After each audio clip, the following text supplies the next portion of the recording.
fluoride in the water system good or bad, and why can't we agree on something simple? I'm Mona Harris with the news, but these are really more observations. Just so we all start off on the same page here, when you hear some reports about putting fluoride in the water system, one line I keep hearing is that it was once highlighted as one of the great public health achievements of our country. And this is because of how it's said to help our teeth. If you go to the CDC's website right now about community water fluoridation, it shows how it prevents cavities and is a cost-effective way to improve everybody's oral health equally. So no matter how much money you have or where you are, and a lot of people wonder, why would anybody have a problem with that? Well, then it got weird because I started looking for the cons to this. Now, I'm not saying any of this is true. I am pointing out what this says because it does come from a .gov website, and I think it explains some of the confusion and why people are so passionate about this on the other side. Now, follow me here because this is kind of a lie. Right out of the gate in 1928, this claims that the man who was over U.S. public health was also a founder and stockholder in Alcoa Aluminum, which is allegedly a major producer of fluoride waste. Also in 28, a guy that you should really look up named Edward Bernays wrote a book called Propaganda. Apparently, it essentially dives into public mind control and how to create public acceptance for an idea. Allegedly, in 1947, he was a public strategist for the fluoride campaign. Allegedly, because of him, people would forget that fluorides were toxic poisons, and anybody who went against it was painted as deranged. Sounds familiar. So to spare you from having to go through 32 pages of notes,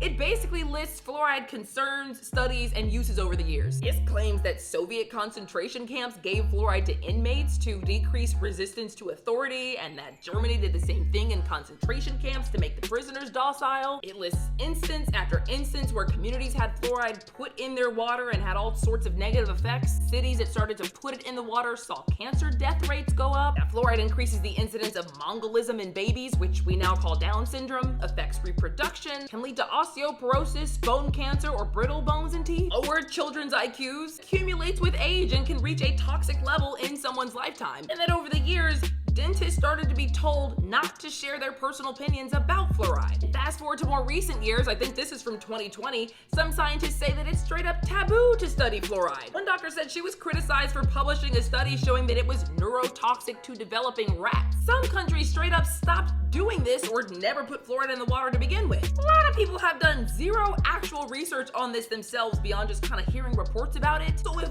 all of this is not true, then you can see how it might be confusing to people who have tried to research it. If any of it is true, then you could see why some people don't want it shooting out of the faucet, even in trace amounts. Because that's my question. How do you know you're not drinking too much of the trace amounts that's in there if you drink it out of the sink, tap water at a restaurant, you cook or rinse off food with it? It could be used to make soft drinks or other drinks. It's in toothpaste. But more importantly, can we stop calling each other crazy for questioning it because everybody's just trying to figure it out? Share if you think this will help and follow for more news.